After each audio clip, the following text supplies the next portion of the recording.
बुजुर्ग और भाई, सम्मानित मंच, आज आपके बीच में हम एक उम्मीद लेकर आए हैं। पूरे देश में चुनाव का माहौल है। 19 तारीख है, साइकिल का हमारा निशान है। और मेरे से पहले पूर्व वक्ताओं ने आपके सामने सारी बात रखी। देश के क्या हालात चल रहे हैं, आपकी क्या परेशानियां हैं, ये सब आप जानते हैं। इन परेशानियों का निस्तारण अगर किसी तरीके से हो सकता है तो वो सरकार के माध्यम से हो सकता है। और जैसा जितेंद्र अंकल कह रहे थे कि सरकार कोई भी हो, जब तक हमारे स्थानीय जनप्रतिनिधि हमारे बीच नहीं आएंगे, हमारी परेशानियों से अवगत नहीं होंगे, हमारे सुख दुख में नहीं आएंगे, तो वो चाहे डबल इंजन की हो सरकार या कोई भी सरकार हो, उसका लाभ आप तक और हम तक नहीं पहुंचा पाएंगे। क्योंकि हर सीट पर प्रधानमंत्री जी नहीं आ सकते काम करने, हर सीट पर मुख्यमंत्री जी नहीं आ सकते काम करने। यहाँ का काम यही के स्थानीय नेताओं को करना है। तो ये उसी के चयन का चुनाव है और ये बहुत महत्वपूर्ण चुनाव है। क्योंकि अगर हम जैसे पिछले 5 साल तक आप लोग परेशान रहे, आपके पड़ोस का गांव है किवाना, वो हमारे माननीय सांसद जी ने गोद लिया है, लेकिन गोद ले जाने के बावजूद शायद वो एक भी बार वहां नहीं गए। तो यही कार्यशैली है और इसी का बदलाव आपको करना है। आप लोग अच्छी तरीके से जानते हैं कि जो बिजली की समस्या है, इसका भी निस्तारण आपके जनप्रतिनिधि ही करवा सकते हैं। और ये भी सरकार की नीतियों से जुड़ी हुई है। हमारे यहाँ बड़ी तादाद में सब किसान वर्ग के लोग मौजूद हैं।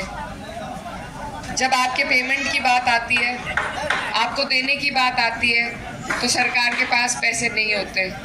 और जब आपसे लेने की बात आती है, चाहे बिजली के बिल के माध्यम से हो, चाहे खाद का कट्टा जो इन्होंने महंगा कर दिया और उसका वजन हल्का कर दिया हो, तो इनके पास सारे तरीके हथकंडे मौजूद हैं।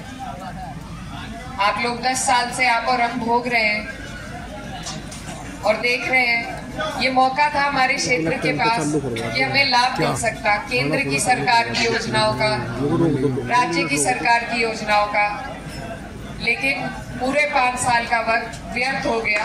हमारे क्षेत्र में कोई ऐसा काम नहीं हुआ कि हमारे क्षेत्र का आगे कल्याण हो सकता, यहाँ पर कोई बड़ी संस्था बन सकती। मैं आपसे बस यही कहना चाहती हूँ कि ये जो क्षेत्र है, मेरे पिताजी का पुराना क्षेत्र रहा है। आपने उन्हें पहले बहुत सम्मान दिया, उन्हें यहाँ से 2 बार विधायक, उन्हें यहाँ से सांसद बनाया और उनको अपना माना और उन्होंने आपको अपना माना। आज उन्हीं की परंपरा को मैं आगे ले जाना चाहती हूँ। मुझे पार्टी ने ये मौका दिया है, बड़ी जिम्मेदारी दी है जी। पुराने ताल्लुकात हैं, हमारे दादा चौधरी अख्तर हसन के टाइम से हैं जी। तो ये आपका ही घर है, मैं आपकी ही बच्ची हूँ और मुझे जिस तरीके से आप कहोगे, मैं उस तरीके से आपके बीच रहकर आपकी लड़ाई लड़ने का काम करूँगी। ये बड़ा चुनाव है, बड़ी जिम्मेदारी का चुनाव है और बड़ों के बिना ये चुनाव पूरा भी नहीं हो पाएगा। आप सब मेरे बड़े हैं, बुजुर्ग हैं, भाई हैं। इसमें मुझे आपके सबकी ज़रूरत है, क्योंकि आप सबके साथ ही हम इस चुनाव को जीत पाएंगे।